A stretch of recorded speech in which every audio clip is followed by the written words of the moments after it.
Welcome home, family and fellow citizens of African Order. I'm here with another video, and the topic of this discussion is Hail Mary time.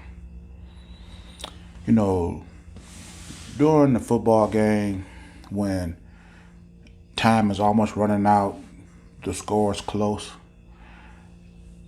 a team will often execute what I call a Hail Mary.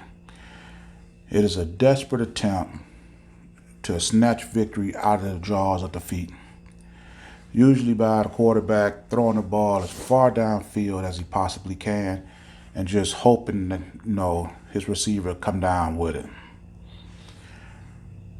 You have moments like this, in courtroom. If a prosecutor is questioning a witness and it's not going his way, so sometimes he may just throw a question out there just to see if he can shake this guy. Anything to change the direction or the course of events. During this time in our life, it's 2020. When are these so-called civil rights leaders going to look at the clock and see that it's almost out? And what are you going to do to change the direction or the course that our people are on? Right now, we have a governing body that take the taxpayer money, give to millionaires and billionaires to open businesses and industries, to hire the people. Then in return, these same millionaires and billionaires, they create technology that reduce the workforce, which means there's less taxpayers. You have a governing body working against its own best interests. And then as soon as you ask these same rich people just to pay their fair share of taxes, they will pack up shop and leave the country, leaving the government with people with no jobs. And they, at all times, people need governing.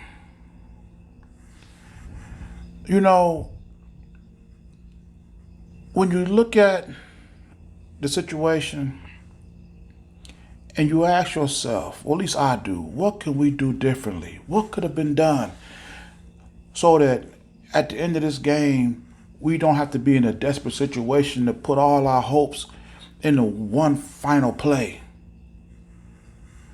What we could have done is had a governing body that's committed to the people. The same businesses and industries that you created for the millionaires and billionaires, you could have created for the people. Then made a department just to oversee these businesses and industries. And all the revenue, instead of going to somebody who don't want to pay taxes in the first place, could have went to the fixable income or the fixed debt of the taxpayers. Just imagine, instead of millionaires and billionaires owning all the sports arenas, they was owned by the people. And whatever the taxable amount that the city expected in return from the residents, the sports facilities would have been supplying it. Each resident in the city would get a portion of the revenue. And at the end of the year, as opposed to owing all your taxes, minus whatever the sport teams brought in, will reduce your taxes. And in most parts, if you, like in Detroit, you have the Tigers, you have the Lions, you have the Pistons, you have the Red Wings. 4 sports teams. You may be in the positive. You may owe nothing. I don't understand why the governing body is so committed to somebody that's not committed to this country? Like I say, just ask them to pay taxes, and they will close up shop and boogie out of town. You know, these civil rights leaders, they have to ask themselves, when is the time going to be desperate enough for them to change their course of action? All you have to do is just look at the news. Here right now, you have a guy, the governor of Georgia, basically walked out of a debate because he could not answer why, when he first found out about COVID-19, why did he invest in the pharmaceutical company as opposed to warning the people? Is it times desperate enough now?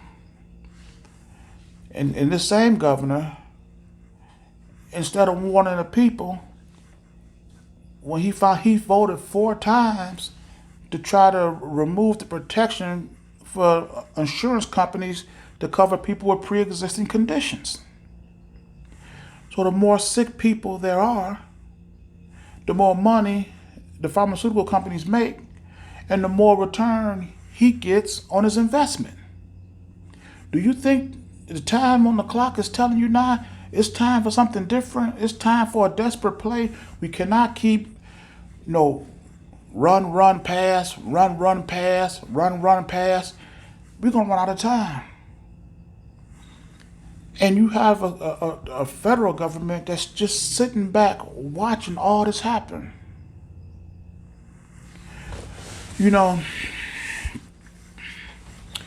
The other day I asked my son, I had locked my keys in the car.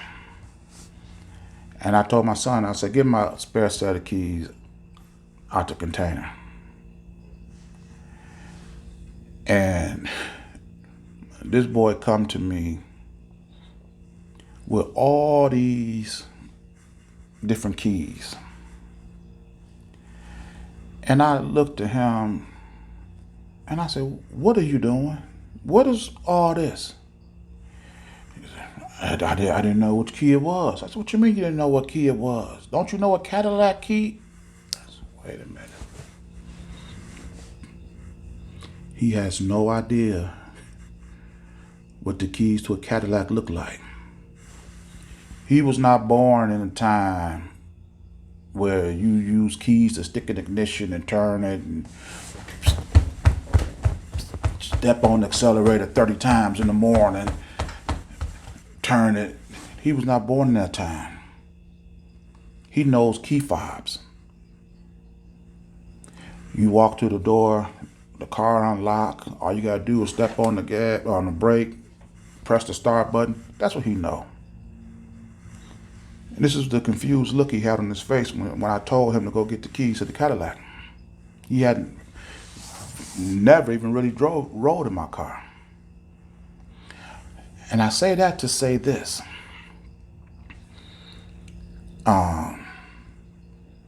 When you talk to black people about reassuming authority and control over their way of life,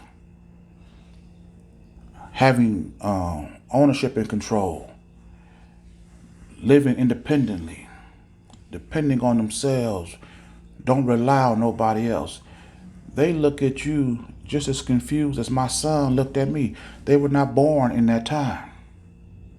They know nothing about black unity, black pride, black determination. The clock is ticking. And we have got to wake our people up and realize these times and change the course of action in which we're going.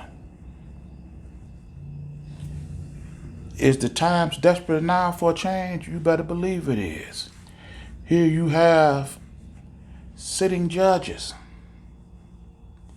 invested in private prisons. So the more people they lock up, the more return they can get on their investment. And this happens all the time. So, and then on top of that, you know, you have now 50 Cent, this clown, spewing the same rhetoric of our oppressor. If he has to pay more taxes, he'll leave the country. If it ain't time for Hail Mary now, I don't know when it is. Let me say this. The clock is running out. And the morality of this country is declining so fast. We cannot continue grasping for help from others. It is time we start coming together as a people and make this moment the moment that we go forward where we start the necessary steps to rebuilding our lives the way we knew before. The problem is this. We all know a little bit of our past, but there isn't a left agenda or a right agenda that is committed to bringing our people together so we can start connecting the dots and reestablishing the connection that we once had. And like I said, we're not going to find it in Biden, and we're not going to find it in Trump. We have to find it within ourselves. You know, at 50 Cent, bruh, you ain't worth a quarter. I'm going to end this video here. And if you like this message, please share it. And know that with this video, as with all my videos, it is for the complete liberation of my people. And I'll see you in my next message. Ashe.